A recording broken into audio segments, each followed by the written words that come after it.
Elena, guess what? What? I found out something that's so freeing. It's just like not even caring or taking care of yourself, like waking up whenever you want to. Doesn't matter if you're late for work, eating whatever. Like I ate 16 Snickers bars yesterday. And even though like I don't feel good today, I mentally feel pretty fine, you know? Eric, What? that's not the greatest thing for you. It's actually really important to take care of yourself. In fact, that's what we're going to be discussing today. We're going to be meeting with Errol Guster to discuss the importance of taking care of yourself. Oh, I think I'm going to really need that one. Yup. Thank you for bringing Errol on. And find your purpose, Find your people, and find your place.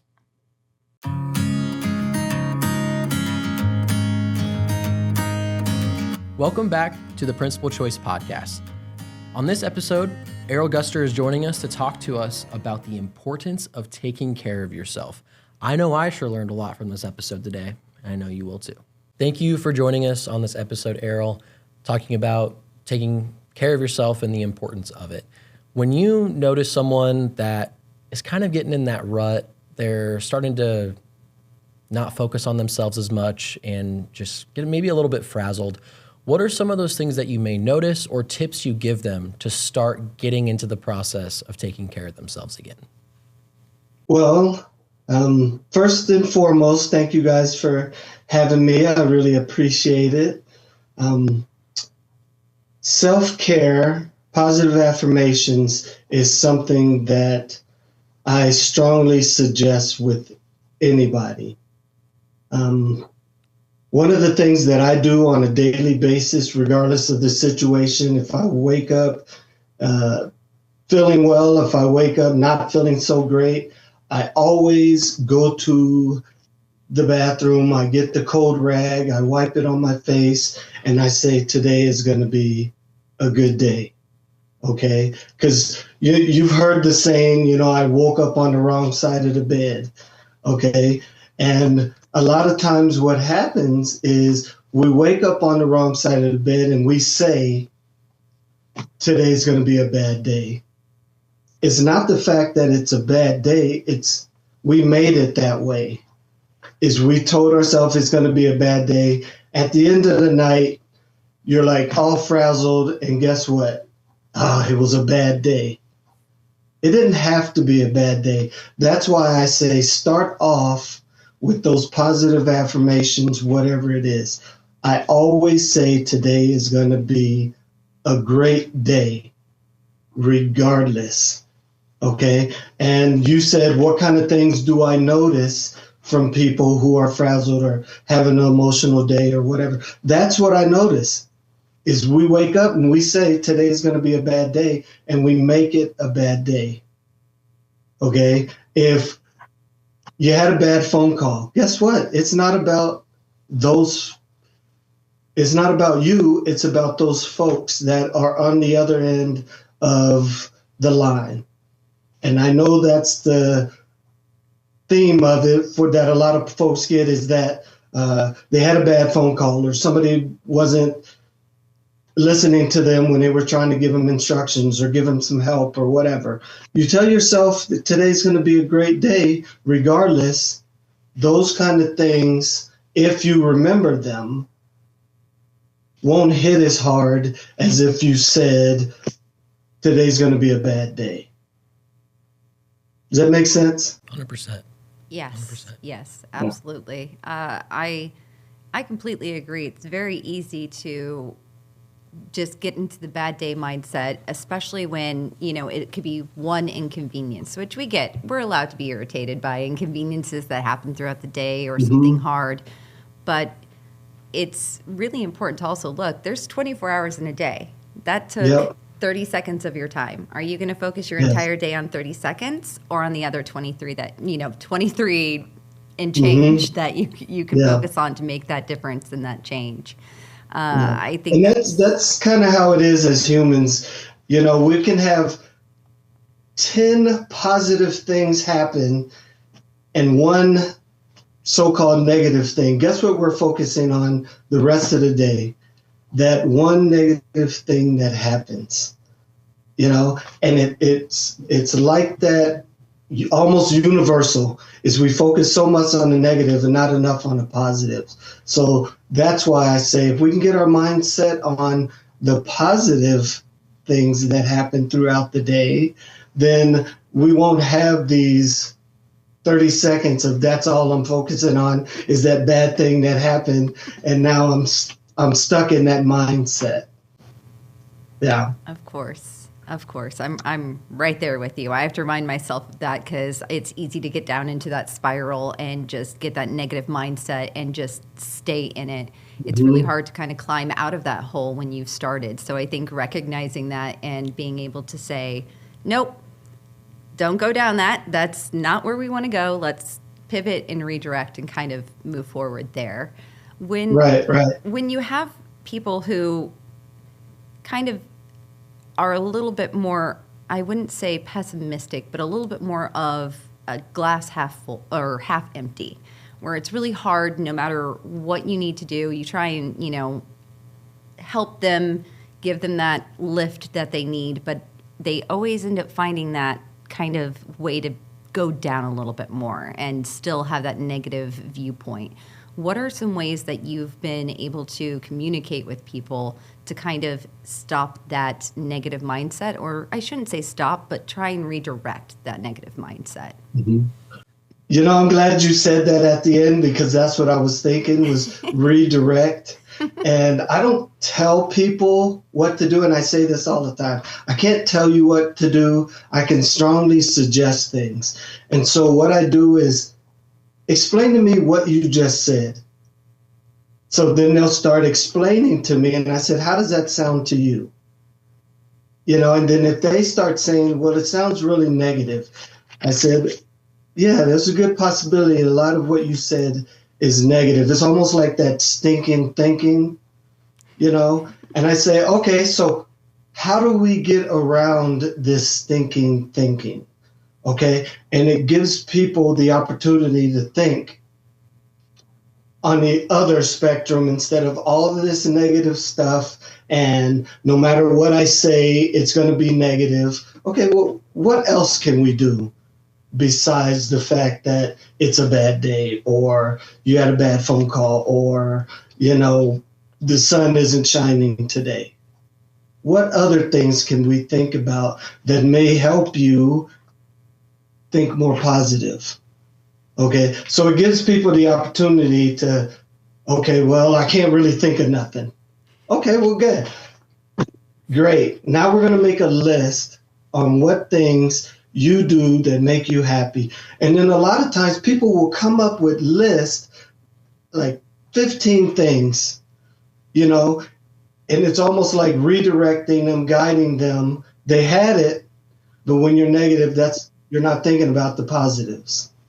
So a lot of times that helps. And I make a lot of lists for people and I pretty them up, and then I'll send them over to them so they can, either paste it on their, on their screen or whatever, so they can see it every day. Yeah, get that reminder of these are the things that I enjoy. It's not always about that bad call or, I don't know, your dog threw up when you woke up and you're like, oh, here we go. You know what I mean? Just those things that you're like, why is this happening to me? I thought you knew. And one thing I like to do is when I'm talking about people's list or things they like to do, I'll throw in some stuff that I like to do. I said, maybe this will work for you, maybe it don't. Because what works for me isn't necessarily going to work for somebody else. That's why I like people to come up with a list of at least 10 things. Because not every time can you blast the music, or can you scream into a pillow, or can you color or whatever, especially when you're at work. There's other things on your list that you can actually look at and go, oh, okay, well, I guess I can do that one, even while I'm on the phone call right now. For sure. Not everyone is going to have every solution, so it's nice to have those ideas sometimes, because you ask someone to make a list and there's so many things that they could have and they only put some of them down, but that's completely fair. One thing that you touched on that I wanted to come back to was not telling somebody to do something. I think that is one of the biggest pieces to always look at with a lot of things, especially when it comes to things like wellness and taking care of yourself or taking care of others, because there isn't always one right way to do it. Now, there's going to be things where you're like, hey, let's not do it that way. That's not a good thing. You shouldn't hurt yourself, or you shouldn't scream at people or take it out on others.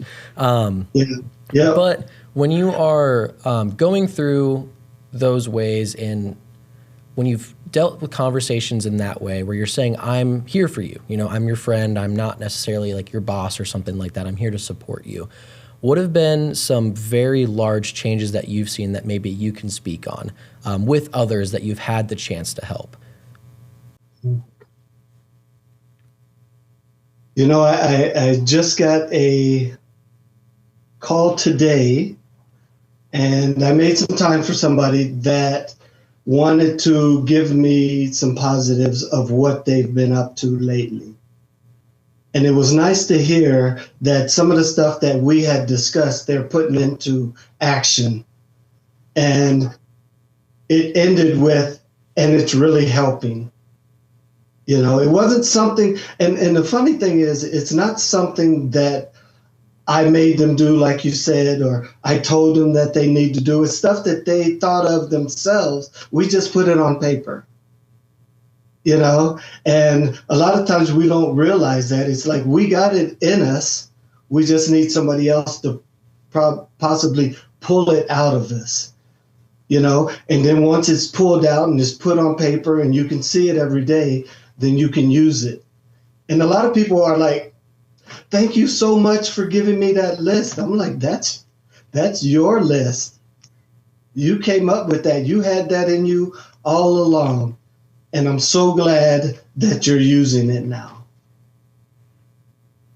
I just love that. I'm really trying hard not to be emotional right now, because I just think that is just phenomenal. Being able to see that help being actualized and them wanting to make those changes and sparking that to me just screams community in the best way possible. And it really I'm trying not to be emotional. Yeah. Really. It's something I'm passionate about. And I was even talking to somebody yesterday about the things that I'm passionate about. And obviously self-care is one of them. And dealing with crisis and being able to handle crisis in the middle of crisis. How do you stay calm during those things? And just giving people the tools and the coping skills that they already have is awesome to see when they finally start putting them into play. Absolutely. It just brings in that connection, and I find the human connection to be so powerful and so beautiful and so moving. So when we can really connect with each other and uplift each other when we're going through certain struggles, or helping them redirect those negative thoughts and feelings, it just that's the faith in humanity that just shines through for me. So I'm hearing that. And one of the things that people say is, they always have to be the strong one, or they always have to be the one to go to, or whatever. And I look at strength a little different. Strength is somebody who can be vulnerable, is somebody who can ask for help, ask for assistance. I'm struggling right now.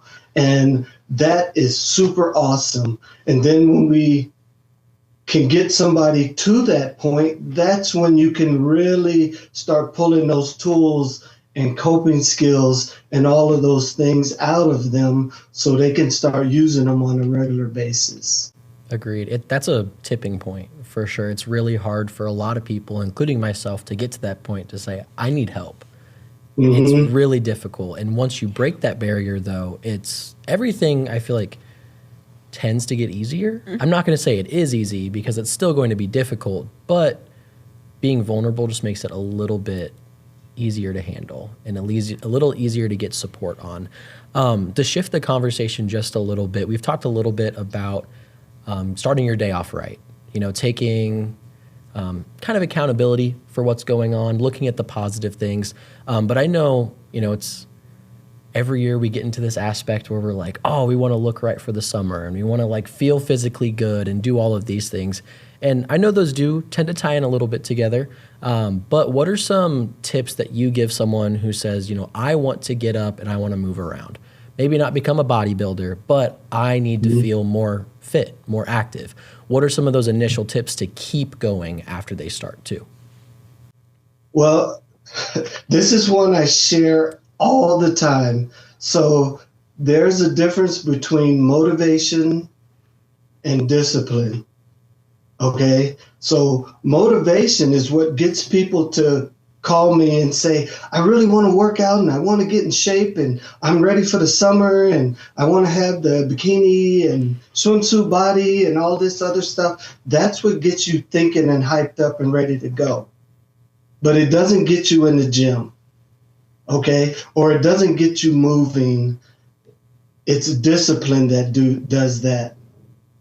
And I share this all the time, is I have a chalkboard on my wall in the garage. It's been there 20 years, or I've had the chalkboard for 20 years. And on it, it says, discipline usually means doing the opposite of what you feel like doing. Okay. So when you don't feel like going to the gym, discipline's what's going to get you there. When you don't feel like going for your 30-minute walk that day, discipline's going to get you to go on that walk. When you don't feel like eating healthy, discipline's going to put down the Snicker bar and grab you some chicken and vegetables. You know? So I know it sounds easy, but it's not. But if you can keep the fact that what my goals are not this Snicker bar. My goals are going to be accomplished by this chicken and vegetables. It doesn't have to be, and I let people know, it doesn't have to be 100%. I don't think anybody can go 100% all the time. So I usually say 80-20. Okay? 80% as best you can, 20% whatever you want within your goal range. And a lot of times that eases people's minds because they're like, I don't want to eat like a rabbit, you know? And I don't expect that, you know? I want you to be able to have that treat every now and then. And I call it a cheat moment, not a cheat day. Okay? Because a cheat day can mess up your whole week. A cheat moment won't. Okay, so if people can keep that in mind, then their goals with the gym, with getting their steps in, with eating healthy is gonna come to fruition. 100%. Yeah. I honestly really love that 80-20 because unless you tell me specifics like that, I go all in. I'm an all in person. So like you tell me that, I'm thinking, all right, 100%, I'm going to have to do this no matter what. And there's no room for failure and there's no room for this. And it can be so stressful to put that on yourself that it can be detrimental to your goals because then you don't feel like you want to because you feel like you're forced instead of like the benefit, like, no, right. I know I will enjoy this. I know I want this result. But since you told me I had to do it this way 100% of the time, it's out. And no, that's what good. That's why a lot of people fall off of their New Year's resolutions. And I tell people, forget the New Year's resolutions. You could start it today. It doesn't have to wait till January 1st to start a healthy habit. It could be any time during the year. So when you go in, like you said, and you give 100% for 2 weeks, guess what? That's when people start falling off. I don't really want this. This is too much, you know? So that's where the 80-20 falls in. I'm going to do the best I can as long as I can, but I'm not going to give 100% every day because I don't expect that out of anybody. It's like impossible, I feel like. It is. At least to jump right into it right away. Now, I'm sure you can get to a point where you're like, it's 100% all the time, but it's not feasible right away. It's not. You have to give yourself those cheat moments, which I like how you put it that way. Like Milena, when you said there's 24 hours in a day. If your whole day is a cheat day, that's 24 moments or 24 hours of just I'm just eating a pound of cake every hour. Exactly. Derailing what you've done and what you've been working your goals to, rather than, okay, I had a little fun-sized Snicker. This was my cheat moment, but guess what I'm going to have for dinner? Or I'm going to have to go take my walk after this. So thank you for that insight. I think everyone's going to take a lot from that. Thank you so much for joining us on this episode, Errol. We appreciate all the insights you gave about taking care of yourself and the importance of it, and all of those nice little tidbits you threw to us. We appreciate you. All right. Thank you for having me. I appreciate it. It was fun. Thanks, guys. Thank you. Thanks. Thank you for joining us on this episode of the Principal Choice Podcast. We were joined by Errol Guster, who went into detail about how to take care of yourself, starting off with start your day with some positive affirmations. Tell yourself you're going to have a good day. Also, write some positive things down. If you ever get in that rut, it's good to know what you like. Absolutely. And don't give in to stink think. That is number one rule in my household now. That is for sure. And remember, find your purpose, find your people, find your place at the Principal Choice Podcast.